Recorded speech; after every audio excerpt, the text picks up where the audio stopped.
But we know that James has taught us that life and death are harnessed in the power of the tongue. This little bitty thing that's in the middle of our faces has the opportunity to start wars, hurt feelings, break relationships, all the bad, and kind of James dwells a lot on the bad.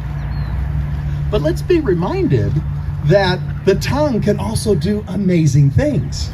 And who does the tongue belong to? God. And that's really the crux of what James is telling us, is we cannot do what we need to do without God on our tongue. Just like we talked about remember we had the bridles and we had the bits for us horse people, and then we also had the hackamore. Did that resonate? Do we want to be bit people, or do we want to be hackamore people? Hackamore. It's a lot easier to be a hackamore person, absolutely. It's also the same thing of these giant ships.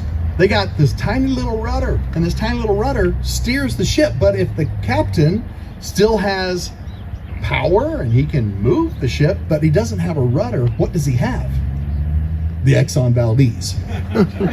For those of us older people, we get that. Yeah. So, but it's all the parts, and our tongue is the most powerful. And we know that it can do really bad things, and it can be awesome in terms of sharing God's word and uplifting a brother. We talked about brethren. The very first word in James chapter 3 is brethren. Last week we discovered, in the Hebrew, what brethren means. It means companion in the womb.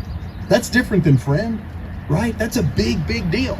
You may not always like each other, but you're companions, you're brethren. Word tells us too, as we'll get into, just a quick recap before we read from the word, that our tongues can be a scorching fire. Its words are unique, and it's an influential gift from God. It just depends on how we use it.